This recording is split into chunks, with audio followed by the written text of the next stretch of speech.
Welcome to the Nonprofits. Today, we're going to talk about Texas. Well, it's not Florida, but it's working on being that way. Now, I've heard some people on the right bemoan someone being called a woman womb carriers, and I have to admit that I'm not really a fan of that either. I find it a little dehumanizing, but it seems like in Texas, some people are actually treating women as little more than womb carriers. It seems to be quite the trend. Could you fill us in on that situation, AJ? Yeah, sure. I have to agree with you. I'm not a big fan of that term. I've heard the term people with uterus. I think it's a little bit more inclusive of transgender people.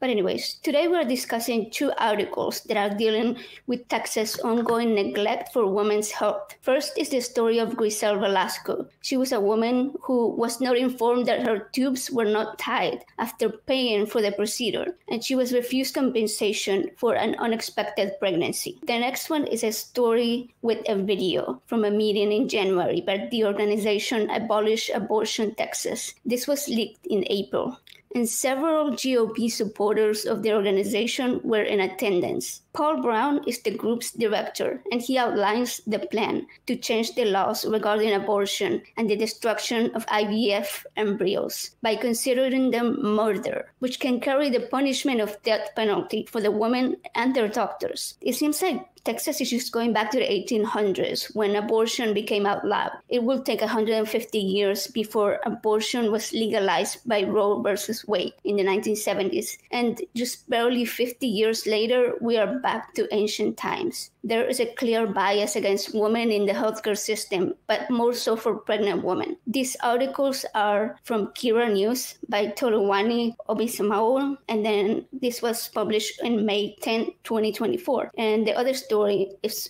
from the New Republic by Ellie Quinlan Houghtelling on April 1st, 2024. All right. Thanks, AJ. And I was a little curious, I noticed that in her opinion, Justice Huddle, she wrote that Texas law does not regard a healthy child as an injury for which a parent must be compensated, but rather as a life with inherent dignity and profound immeasurable value. Now, as the only person on this panel who knows pregnancy from a personal experience, what do you think? What do you hear when you hear those words? It really made me angry because I have had a pregnancy, and I was lucky that even though I live in Texas, at the time of my pregnancy, I did have the option to have an abortion. Unfortunately, my child had a heart condition, so I was actually offered this abortion. I had this option. And while I did not take it, I am really grateful that it was given to me at the time. So when I see this story and when you hear that Grisel sued the clinic and that Judge Rebecca Huddle ruled that she could not recover any medical negligence damages because she said that there was no valid expenses associated with this unexpected pregnancy. And so that compensation would insinuate that carrying a healthy baby to term was an injury. She was not even offered compensation for pain and anguish. All that she was given was a $400 refund for the tubal ligation that she was not given. Now, for me, having a healthy baby and a healthy pregnancy does not negate the harmful effects that pregnancy has.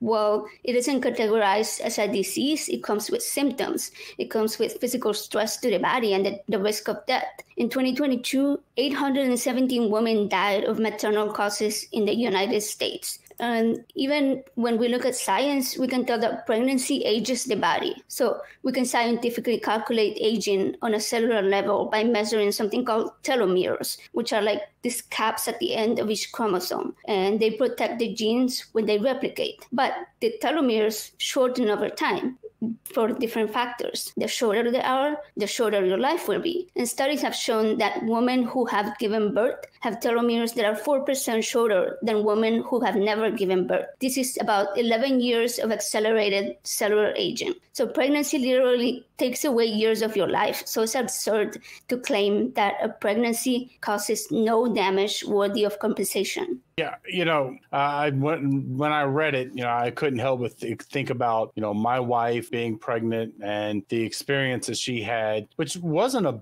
bad pregnancy. It wasn't complicated, but as you said, it still has not only the risk of it, but there are effects that continue long after the pregnancy happens. So I just think that the Texas Supreme Court there just ignored those things. Now, I want to switch over to you, Aaron. I was curious, what do you think that in a situation like this, because I definitely view it as negligence. I presume you do too, but that would, I guess, be a part of the question as well. What do you think the doctor's penalty for this type of negligence should be? I totally think this was complete negligence on their part. I don't know if it was a lack of communication, a lack of not looking at forms. I don't know what the root cause of this issue was, but telling someone that their tubes are tied and then their tubes aren't tied and then they get pregnant, that's definitely negligent. As far as what the damages should be, well, you can look, the government publishes numbers on what it costs to raise kids. And the latest numbers I found were it costs $331,933 on average to raise a child until they're 18 years old. So I think that is where you start. That's the baseline number that this woman should be entitled to, because she's going to take care of this human being that's now in the world. They're going to take care of their physical needs, their emotional needs, clothes, food, schooling, all the things that you're responsible for when you bring a life into the world that you agree to take on. This woman is now responsible for, and I believe the doctor should be on the hook for it. And I have no idea what you would do as far as pain and suffering and the actual changes to your life and your life plans. I'm not sure what that number would be, but that should probably also be part of it. Yeah, that seems only reasonable. Yeah, I've got to say that it was mentioned previously, I believe, by UAJ that they refunded her the $400. But I did find it very telling that they didn't refund the $400 until after she's called them and notified them and said, hey, I'm pregnant. And that's when they go, oh, here's your $400 back. Seems a little odd. You would think that they were just going to let it slide and hope she didn't get pregnant. Now, Damien, switching over, same topic, but switching over to you, what do you think that could be things that might potentially prevent this from happening again? Things that you may have noticed that were complete failures or areas that could be improved on from this particular case to make sure that some other person doesn't have to deal with this too. Indeed. Well, look, thank you very much. I was going to say, given I'm a complete outsider in this, as you can probably tell from my accent, but I don't know if I would sue this under medical negligence because, usually carrying a baby to term is not an injury. Usually it's when something happens in the pregnancy and the baby doesn't get carried to term. That's usually when it's an injury. So I'm not sure if medical negligence is the right way to go, but I'm not a lawyer, so I'll leave my opinion there. But I think the way to make it better would be to be a professional outfit. If a patient asks for something, then document it and document that you've had that discussion with the patient. And if you need to get an interpreter in, and one of the things that the report that AJ is referencing was that the patient was Hispanic, spoke Spanish, and there was a language barrier there. So I personally work in healthcare myself, and we have a team of interpreters on hand. And even then, if there's not an interpreter available, we have a casual pool of interpreters that we outsource. So we do everything we can to minimize that language barrier, and we document everything. And so I'm looking at this and I'm going, well, sure, you took her money, but did you confirm with her that you're going through the surgery? Did you confirm that the surgery is done? All this kind of stuff that would have cleared up, absolutely left no doubt on either side that a tubal ligation was performed.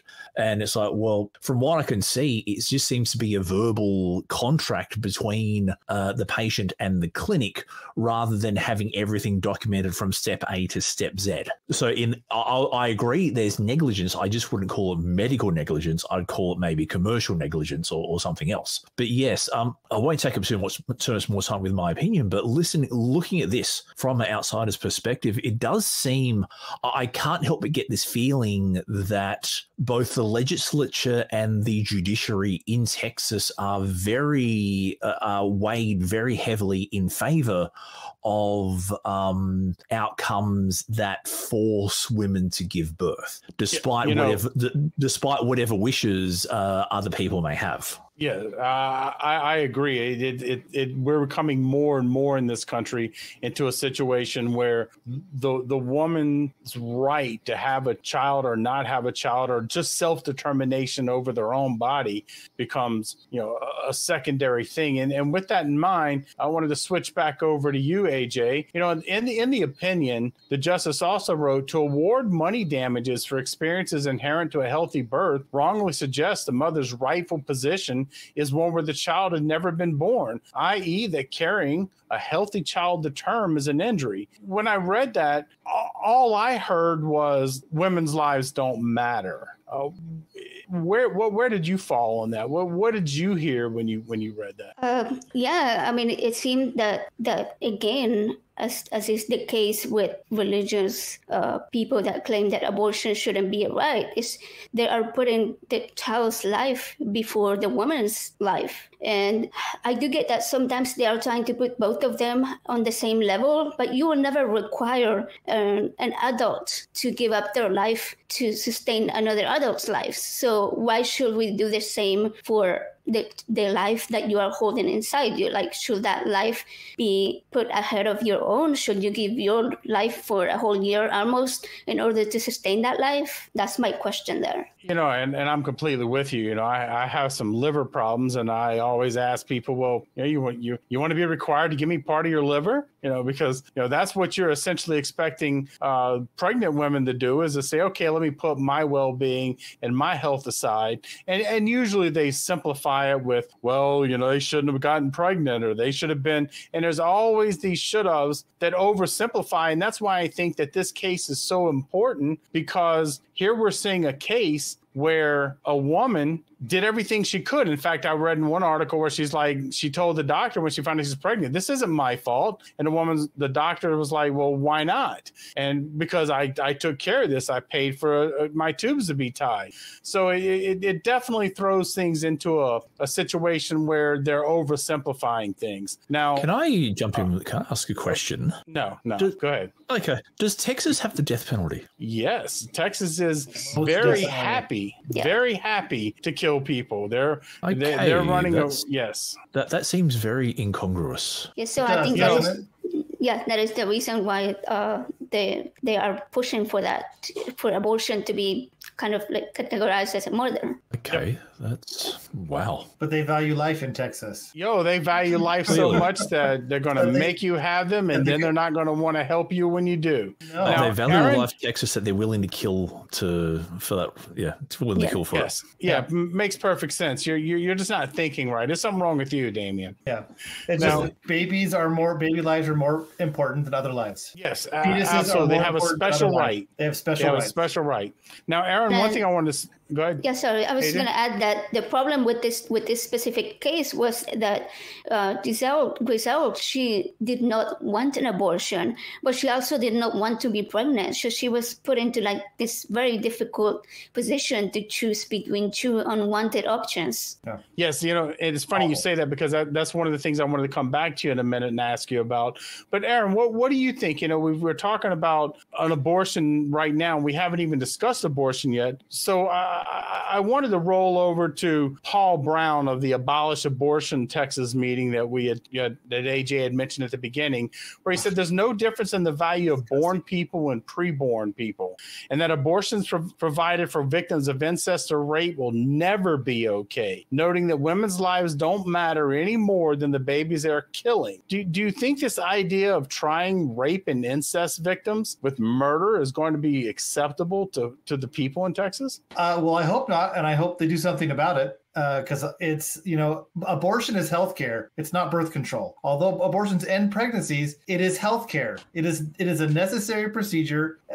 Here's the cisgender, white dude talking about abortions, but makes me a little bit uncomfortable. But they are medically necessary procedures that women need. Not just to end a pregnancy because you don't want a child, but because your life's in danger, because the fetus, something is wrong with the fetus. For so many, we can't even begin to enumerate all the different situations that can come up where someone needs an abortion, but they still want to keep the child, but they have to get an abortion anyway, right? And I don't understand. The government should not be responsible for. They should not be in the room when you are having discussions with your doctor about what is and isn't medically necessary for you and your body and your life.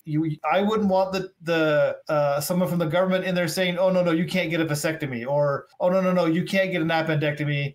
It's frustrating enough when insurance companies reject our claims for medical need and things like that. It should absolutely not be the government's purview. But for some reason in this country, we give fetuses special rights. That as soon as, in some people's minds, as soon as some life is conceived, that life is equal to everybody else's life. In fact, it's even more important because abortions are now illegal no matter what. It's better that a mom die than that they get an abortion. And if you think abortion is wrong, then don't get an abortion. Like, obviously, I think the mother in the story, she doesn't agree with abortion. She thinks it's wrong, so she didn't get an abortion, and she carried her baby to term. That's her choice. But if somebody has the opposite view, if they don't see that life begins at conception, maybe for them, life begins later, and so for them, it's not ending a life; it's just ending a pregnancy.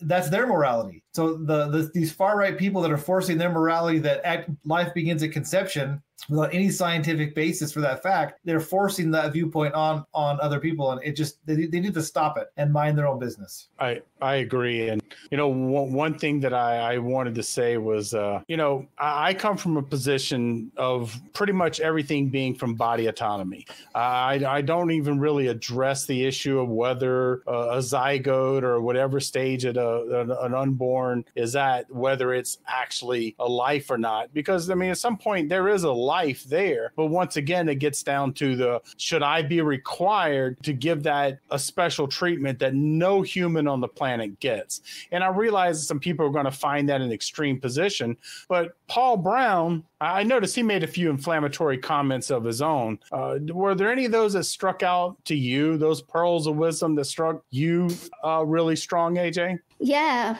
For me, Paul claimed that all abortions are murder, starting at the moment of fertilization, even prior to implantation, which is wild because who needs science when you got the Bible, right? He goes on to say that even Plan B, the pill also known as the morning after pill, which is used to terminate or kill a baby prior to implantation, is an abortion. Those are his words, not mine, obviously. And to me, that is just extremely anti-scientific. It's just does not line up with what we know to even be a viable pregnancy. Well, not even a viable pregnancy, but a pregnancy at all, because implantation is just barely a clump of cells. So you cannot call that a full life.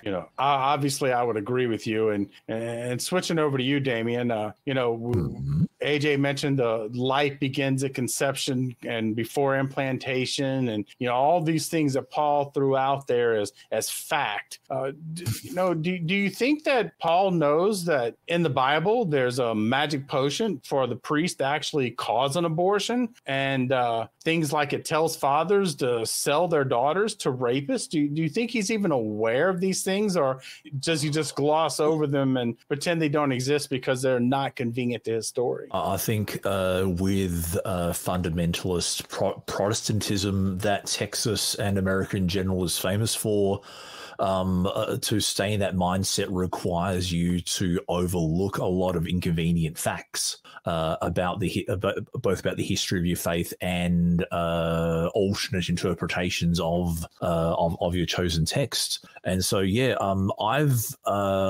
personally don't consider fertilization abortion to be the moment of life, because that's a bit like saying that laying a foundation for a house means that it's a house. I mean, no, if you build a building or a house or something, you have to wait for it to fully be structured and then have all the pipes and the gas and the electricity and all that come in before you can call it a house. But for some weird reason with the pro-life movement, as soon as two cells come together, that those two cells have more rights than the person whose womb that they're in. And so I find that a very fascinating position. But yeah, never let the facts get in the way of a good rhetoric, as I may say. Amen, brother. Thank you. No, but in the case of Paul Brown, he even includes IVF destruction of the embryos to be considered murder. So, like you're saying, it's just barely like 4 or 6 cells together, and that to be considered that murder. In that instance, I will say he's been consistent, because what I notice with believers or anti-abortionists is that they're against abortion, but like they're never outside of IVF clinics protesting against babies in cryo chambers, also eggs in cryo chambers and all that kind of stuff. It's always about the woman that has the building blocks of life, never about the IVF clinic that also has the building blocks of life. So in this case, Paul Brown is consistent. Yeah, and that's one thing. You mentioned consistency. I find it very inconsistent on one level, and I hesitate to call these people pro-life. They're anti-choice, because at the end of the day, once babies are born, especially you would talk about some of these red states, they're against things like women and infant care, WIC and SNAP, and supporting universal health care. So that's not pro-life at all, because they're anti-life. Because when they say they're pro-life, I often tell them, oh, me too. I support universal health care, basic living wage. And they're like, no, that's not what I meant. Yeah, I know it's not what you meant, because you're not pro-life. Now, Aaron, I wanted to ask you a quick question. We've already seen women in other cases being charged with miscarriage. What happens when they miscarry if abortion is criminalized to the point of being murder? Do you think we're going to see the government snooping around like it's a homicide investigation? Oh, yes, I think so. I've read some fiction about this. There was a short story from a couple of years ago that was nominated called The Rabbit Test or something like that, where basically women's cycles get monitored by the government, and if you're late or early, the government gets involved. There's some pretty awful things coming down the road if you extrapolate out this anti-abortion policies. How do you know it was a miscarriage? Somebody's got to get in there and investigate, right? How do you know what was really going on if somebody doesn't get in there and figure it out, so to speak? And all that does is criminalize being a woman. It criminalizes pregnancy, and it criminalizes part of our healthcare system. If we had these things around men, and these kind of laws would be outlawed immediately, but for some reason we're allowing them to stick around, and it's just maddening. I will add that it also criminalizes being a victim, like if you are a victim of rape. Yes. Yep. Yeah, absolutely. And I've often said that if men got pregnant, we would have invented birth control before the wheel, and there'd be about 100 people on the planet, and we'd have a lottery, and whoever lost the lottery every year, they'd be the one that had the kids. But with that in mind, AJ, I know we're going to wrap this up before too long, but one thing I was wondering is, do you think the people in that Right to Life anti-abortion meeting, do you think that they would be able to empathize with Griselle in this story with not getting her tubes tied, and through her doctor's negligence, she ended up having a baby? Do you think they'd be able to empathize with the loss and the suffering and what that psychological impact and physical impact actually had for her? Absolutely not.